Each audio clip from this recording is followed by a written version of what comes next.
दोस्तों, हम नज़रिए के साथ पैदा होते हैं। नज़रिया बड़ा होने पर बनता है। हमारा नज़रिया किन चीज़ों से बनता है? अगर माहौल की वजह से ज़िंदगी के बारे में आपका नज़रिया नकारात्मक हो गया यानी कि नेगेटिव हो गया है, तो क्या उसे बदला जा सकता है? दरअसल हमारे नज़रिए का ज़्यादातर हिस्सा हमारी ज़िंदगी के शुरुआती सालों में बन जाता है। इंसान अपने मिजाज की कुछ खासियत के साथ पैदा होता है, लेकिन एक इंसान का बाद में जो नज़रिया बनता है उसे ख़ास तौर पर 3 चीज़ें ही तय करती हैं। पहला माहौल है, दूसरा तजुर्बा है और तीसरा शिक्षा है। इन तीनों चीज़ों को मिला के ये आदमी का नज़रिया बनता है। दोस्तों मैं आपको बता दूं, जो पहला है वो है माहौल। उसमें जो चीज़ें शामिल होती हैं वो है घर। अच्छा या बुरा असर घर से ही पड़ता है। स्कूल से, काम से, मीडिया और धार्मिक बैकग्राउंड से भी पड़ता है। सामाजिक माहौल और राजनीतिक माहौल से आपको अच्छा या बुरा असर पड़ता है। जो ये मैंने आपको माहौल बताएं, ये सब मिलकर हमारी तहज़ीब बनाते हैं। हर जगह अपनी एक तहज़ीब होती है। उदाहरण के तौर पर मैं आपको बता दूं, अगर आप किसी स्टोर में जाएंगे तो वहाँ के मैनेजर से लेकर सेल्समैन तक मददगार, दोस्ताना और खुश मिजाजी से भरे होते हैं। फिर आप दूसरी दुकान में जाते हैं, वहाँ काम करने वालों को रूखा और बदतमीज़ पाते हैं। तो आप खुद सोच सकते हैं कि आप कौन सी दुकान में जाना ज़्यादा पसंद करेंगे। वहीं अगर आप किसी घर में जाते हैं तो वहाँ माँ बाप और बच्चे को तमीज़ वाला, मिलनसार और दूसरों का ख्याल रखने वाला पाते हैं। जबकि दूसरे घर में जाने पर आप देखेंगे कि आदमी कुत्ते बिल्ली की तरह लड़ रहे हैं। तो आप खुद ही समझ सकते हैं कि आपको किस घर में और किस माहौल में जाना अच्छा लगेगा। जाहिर सी बात है, जैसे इंसान का नज़रिया होता है ना, उसी इंसान को वैसा ही माहौल पसंद आता है। अगर एक इंसान का नज़रिया रूखा और बदतमीज़ किस्म का है तो उसे वैसा ही माहौल पसंद आएगा। उसी तरह से अगर दूसरे इंसान का नज़रिया मिलनसार, दोस्ताना है तो उस व्यक्ति को वही माहौल पसंद आएगा।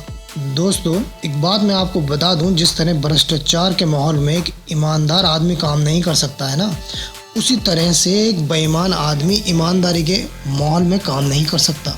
ध्यान रखें, तहजीब यानी कि कल्चर कभी नीचे से ऊपर की ओर नहीं जाता है, बल्कि वह हमेशा ऊपर से नीचे की ओर आता है। हमें पीछे मुड़कर देखना चाहिए कि हमने खुद के लिए और आसपास के लोगों के लिए कैसा माहौल तैयार किया है। बुरे माहौल में लोगों से अच्छे व्यवहार की आशा नहीं कर सकते आप। जहाँ पर कोई कानून नहीं होता ना दोस्तों, वहाँ पर ईमानदार नागरिक भी चोर, उचक्के और बेईमान हो जाते हैं। दोस्तों बताने का मकसद सिर्फ ये है कि आपका माहौल ही आप पर अच्छा असर डालता है और ये माहौल आप पर बुरा असर भी डाल सकता है। आप अपने माहौल को बदल कर जिंदगी को खुशनुमा बना सकते हैं। दूसरा है दोस्तों तजुर्बा। दोस्तों तजुर्बा एक ऐसी चीज़ है जो हमें अलग अलग लोगों से अलग अलग तरीके का मिलता है। उसी वजह से हमारा व्यवहार भी बदल जाता है। अगर किसी इंसान के साथ हमें अच्छा अनुभव मिलता है तो उसके बारे में हमारा नज़रिया भी अच्छा होता है। लेकिन बुरे लोगों से मिलकर हमें जो तजुर्बा मिलता है उसकी वजह से हम होशियार हो जाते हैं और हमारी ज़िंदगी में जो घटनाएं घटी हैं और हमें तजुर्बे मिले हैं वही हमें भविष्य के लिए मार्गदर्शन की भूमिका निभाते हैं। तीसरा है दोस्तों शिक्षा यानी एजुकेशन। दोस्तों मैं आपको बता दूं, शिक्षा फॉर्मल और इनफॉर्मल 2 तरीके की होती है। आजकल इस इंटरनेट के दौर में हम सभी लोग सूचनाओं यानी इन्फॉर्मेशन के सागर में गोते तो लगा रहे हैं, लेकिन ज्ञान यानी नॉलेज और समझदारी हमारे पास बिल्कुल नहीं है। शिक्षा यानी एजुकेशन हमारे पास ऐसी होनी चाहिए जो हमें केवल रोजी रोटी कमाना नहीं सिखाए बल्कि जीने का तरीका भी सिखाए। दोस्तों ये वीडियो हमें सिखाती है कि एक इंसान का माहौल, तजर्बा और शिक्षा से ही अच्छा और बुरा नज़रिया बन सकता है। इसलिए आप एक अच्छा नज़रिया चाहते हैं तो माहौल, शिक्षा और तजर्बा अच्छा होना चाहिए। इन्हीं 3 चीज़ों की वजह से हमारा सकारात्मक और नकारात्मक नज़रिया बन जाता है।